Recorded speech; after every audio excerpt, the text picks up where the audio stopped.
Is Mathematicella. Welcome to my YouTube channel. So today I want us to talk about Lieutenant Khumalo and Ramsipile. My God, let's give Ramsipile a round of applause because what?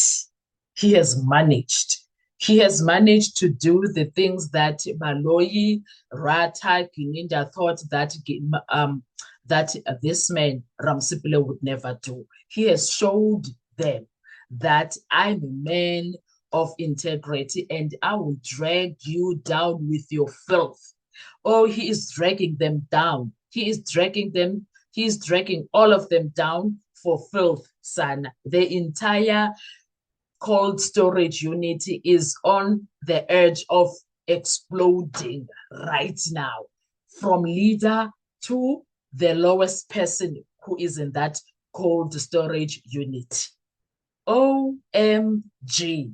I am so impressed with Ramsipile's work, guys. Now, let's get into the details of the crux of the matter. Crux of the matter, Baloyi, is this. There was never a Nongoma murder case. There was never a Nongoma murder case, which is case 163 of 10/2018. There was never such a case. Those are the crux of the matter. That is the bottom line. Now, here is a step-by-step. Let's deep dive into what was happening in court. One, why Ramsipile called Lieutenant General Khumalo. Ramsipile's goal was just to ask, was there a case against Ntanzi? Was Ntanzi, Bongani Sanderson Ntanzi, was there a case against him? That was his goal. He wanted the court to be clear on that one. We will go deeper in all other aspects as we go along with the analysis. It may not be enough for today, maybe for the next few days, right?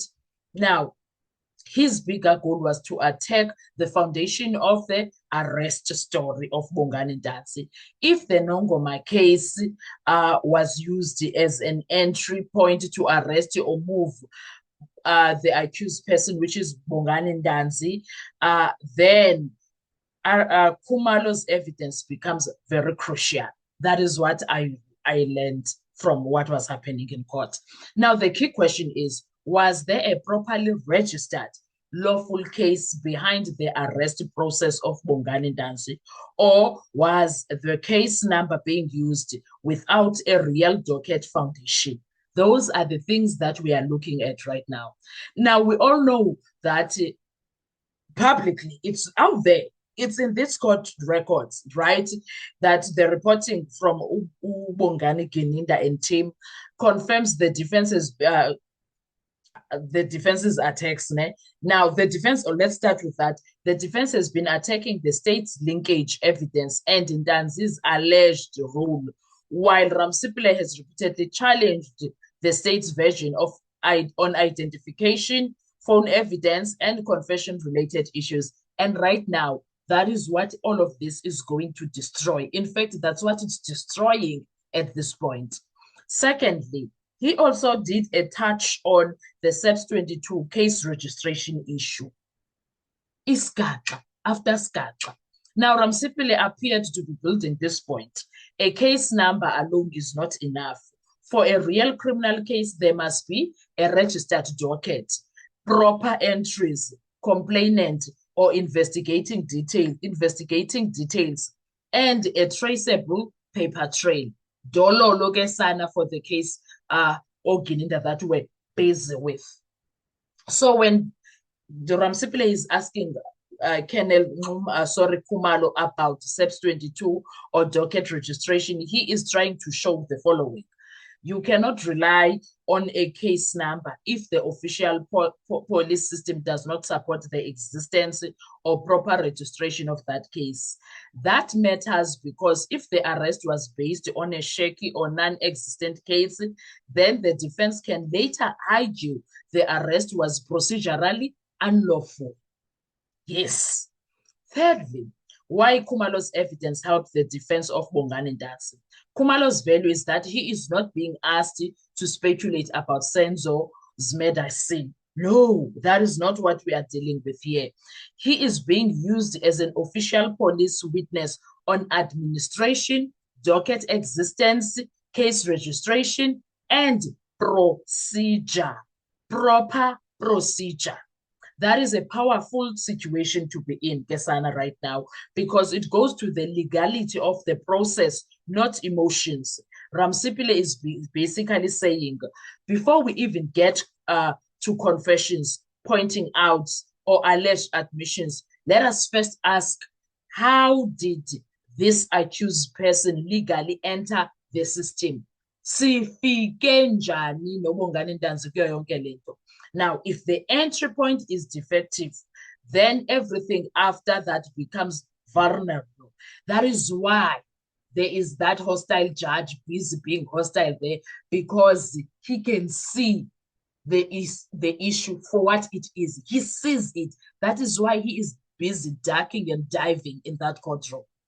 Number 4, the fruit of the poisonous tree angle. I think I've touched this in previous videos before to show you ukuthi I'm so ahead, ne? As a non-learned friend of the court, I'm so ahead because I did touch on the poisonous tree angle, guys. Now, the defense might argue if the arrest was unlawful, then what followed after the arrest becomes suspicious, including transportation of Bongani Ndanzi, access by investigators, alleged confessions, detention decisions, alleged pointing out, later linking of accused to the Meyiwa matter.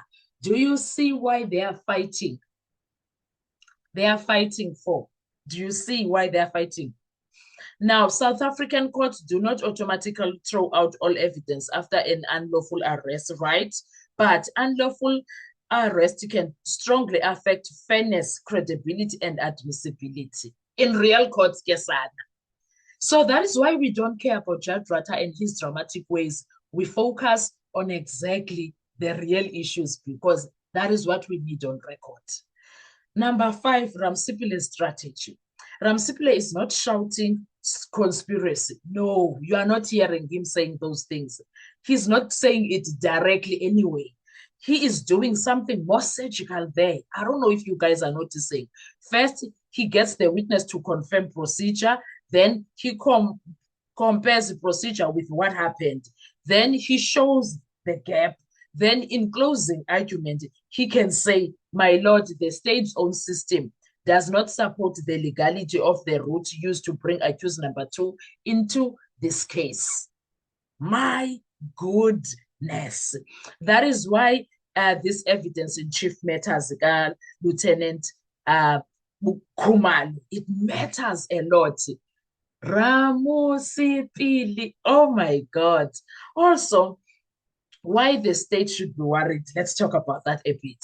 If Khumalo confirms that the Nongoma docket or registration process was irregular, in fact, that's what he did, the state has a problem because the defense can say this was not a clean investigation. It was a process created backward to justify arrest already made.